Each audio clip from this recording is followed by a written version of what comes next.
If the conditions are anything like I have here, you're going to have an absolutely amazing race. The water temperature is lovely, sun's out, it's feeling absolutely great to be in the water. Welcome to the 2022 Torpedo Cape. A special warm welcome to all of you that are new to swim run. We hope you have a fantastic experience on Sunday and enjoy this route briefing, and we'll see you all out there. Be safe. First, the weather and what's happening, and especially what's happening with the swell. We love to see light blue, dark blue, that all looks great. So NG 600, it was at this point in April earlier this year, we were looking, I think it was between 10 and 15,000 that we're looking at, and looking on either side of us on Saturday and on Monday. It is, there's nothing big on the forecast there. Maybe a swell that would be quite tricky for us. That's our limit is about 3,000, so that would have been a tricky day if we're having a race on Tuesday. But everything else is looking great, and Sunday is looking very nice swell wise. It could be a little bit messy, but it's there's no problem with the swell energy. Nice sunny day, and the wind again light blue and green coming to Sunday, slight southeaster. That is looking absolutely amazing. And then just the water temperature at the moment between 15 and 17 degrees. We've never had a race like that. We've often got into Sandy Bay and it's around about 9 degrees, and it really bites you when you get in the water and it's 9 degrees. So that is very good news for our skins athlete. This is the first year we're having skins participants. We've been hosting this race since 2017, and we decided this year, after a couple of years in proof of concept, making sure everything's working well and our safety team is all jacked up and knows exactly how to support the race very well, we said let's give it a go this year and let's invite some skins teams. We started with about 20 of them at one point, and slowly but surely they've all dropped out and withdrawn as the race gets closer and closer, and we are now sitting with 4 athletes left that are going to enter, or that are going to take part on Sunday. Ryan and Mark, there's a men's team, and then we got this lovely ladies team here. And if you hop onto our Instagram, there's a photo of Kerry Ann and Bridget. They're one of the teams taking it on, and there's just some very cool, inspirational and heartwarming comments that are wishing them good luck for Sunday. So if you are on Instagram, and we've posted on Facebook, hop on and send them a message of good luck while you are taking on the race in your wetsuit. Just spare a thought for them. Even if the water, I doubt it'll be 15 Sandy Bay, but even if it's 13, 14, it's still going to be tough on skins. Getting out and in 6 times, it's going to be a hard day out for them. So we wish them good luck, and we're so excited for them. Okay, getting on to just some admin before I get onto the route brief. So this is all on our website on the Cape Town page.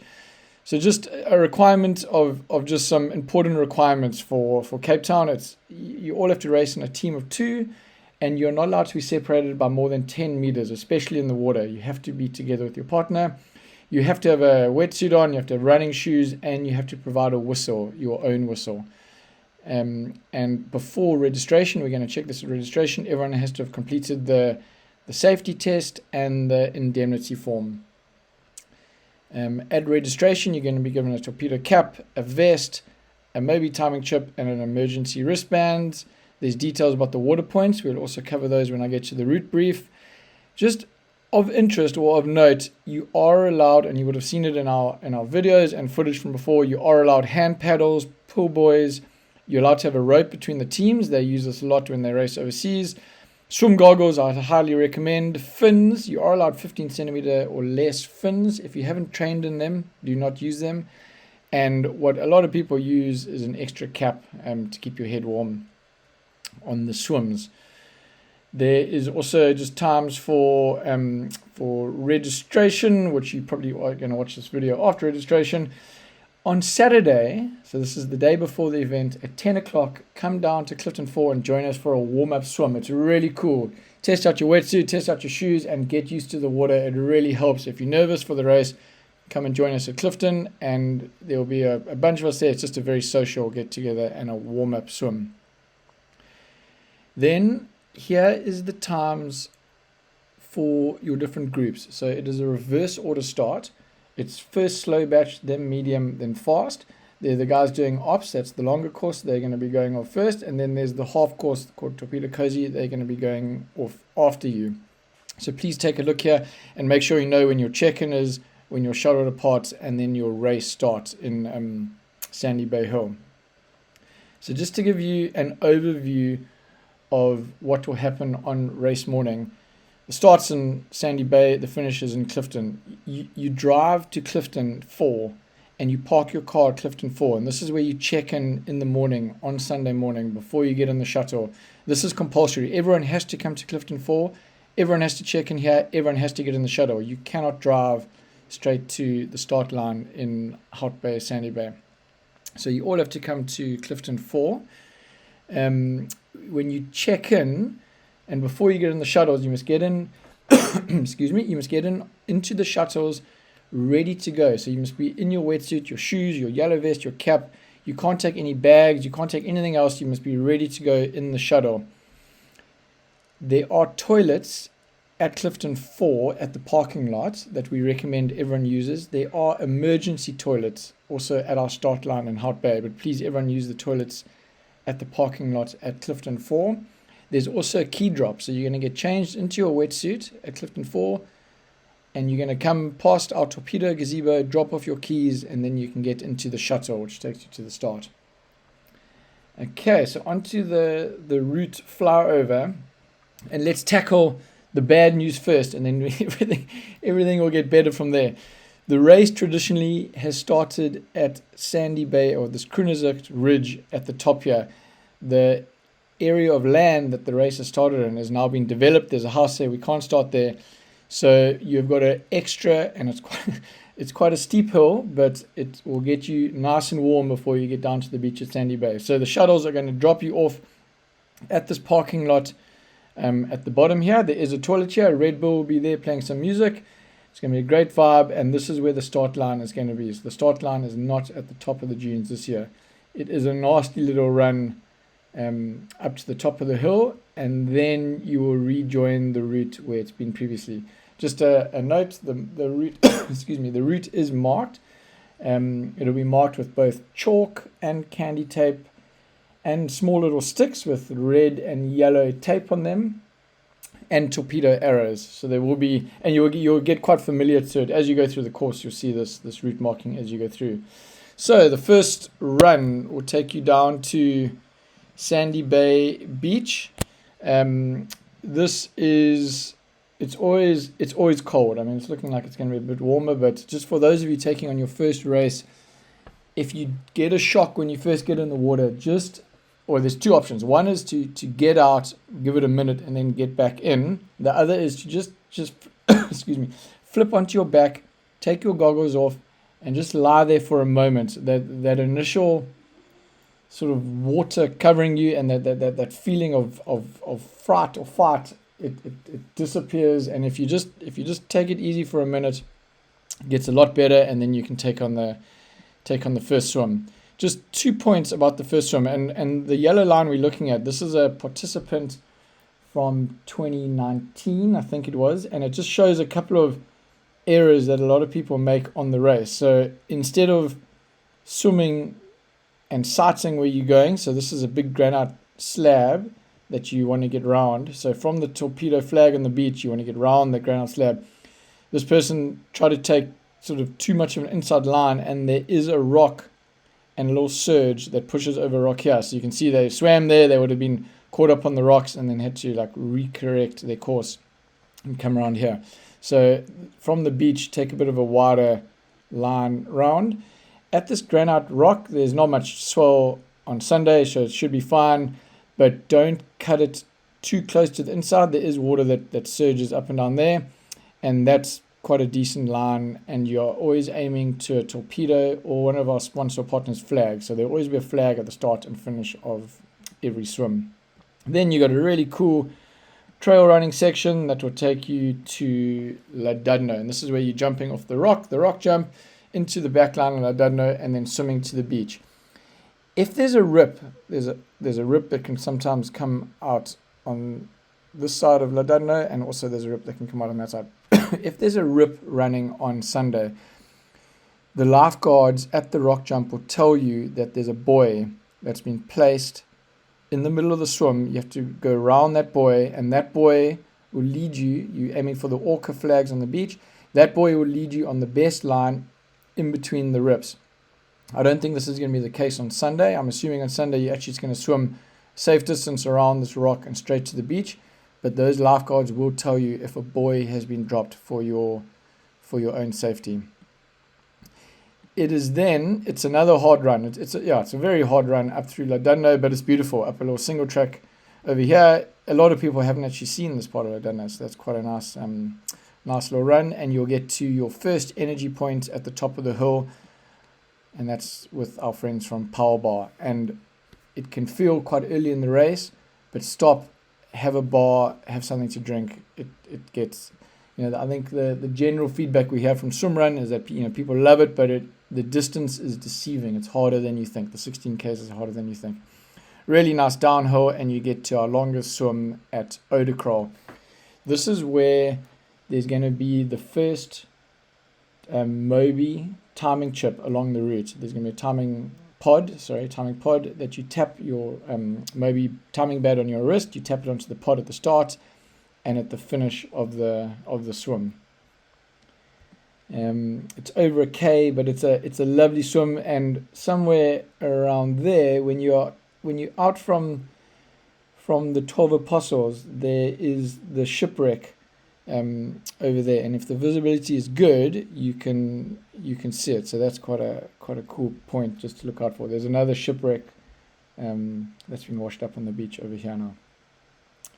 So when you get to this point, past the 12 Apostles, you've got two options. If you're okay with pulling yourself through some rocks and some kelp, there is a more direct route.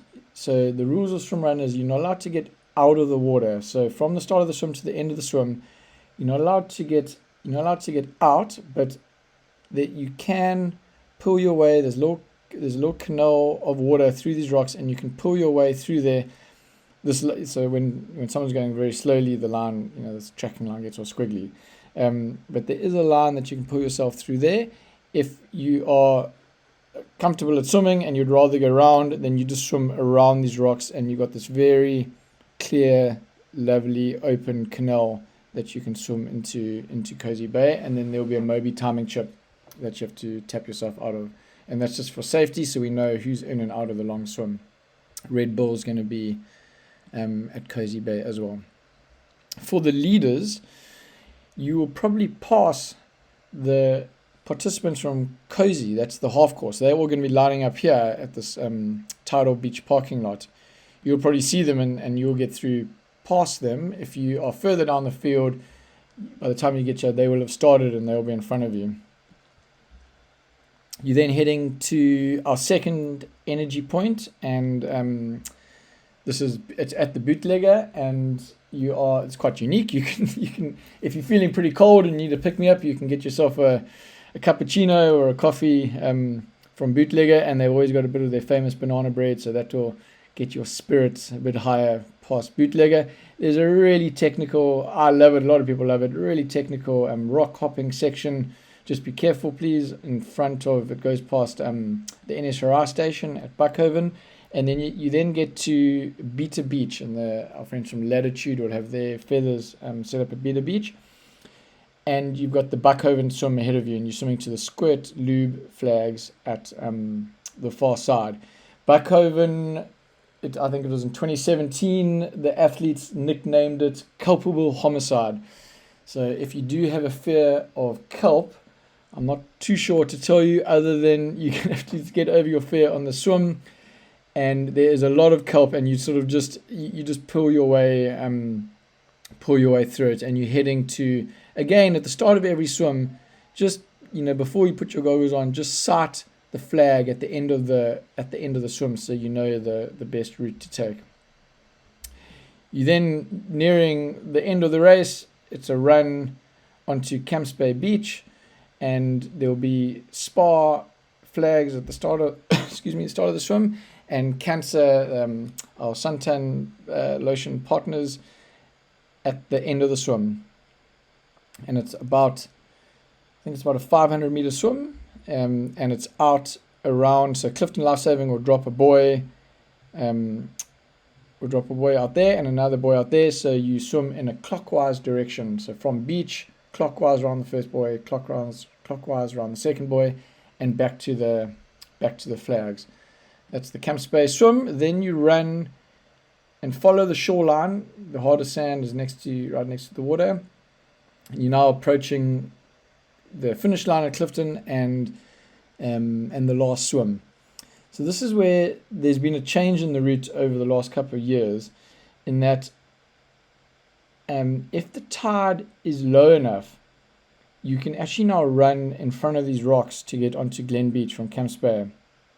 And you're going to have to judge this yourself. If it's dangerous and there's waves pushing up on here, you're going to have to do the rock hopping section over these rocks over here. But if you can run along the front and it's safe to do so, then you can just keep following the shoreline onto Glen Beach.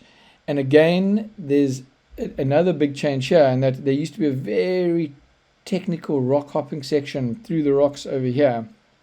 This whole beach has changed. There's a whole lot of sand that's obviously dumped up here from winter storms, because you can now, again, if it's safe to do so, you can continue just running along the beach sand and onto the small little beach in between Glen Beach and Maiden's Cove.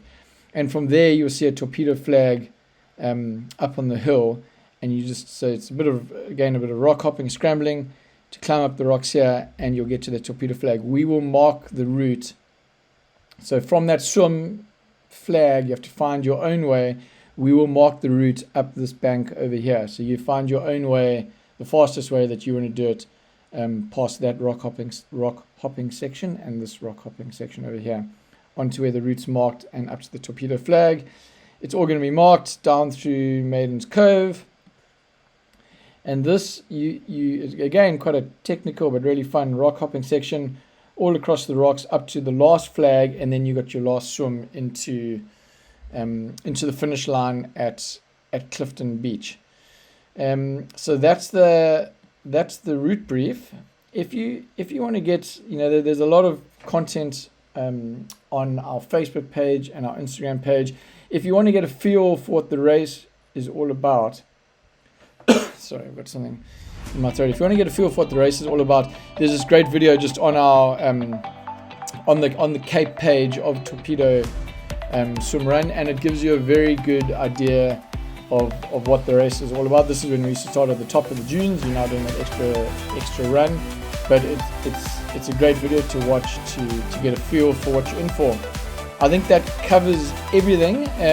Just the last point, when you get to Clifton Beach, don't forget to tap out your Moby timing band at the finish line.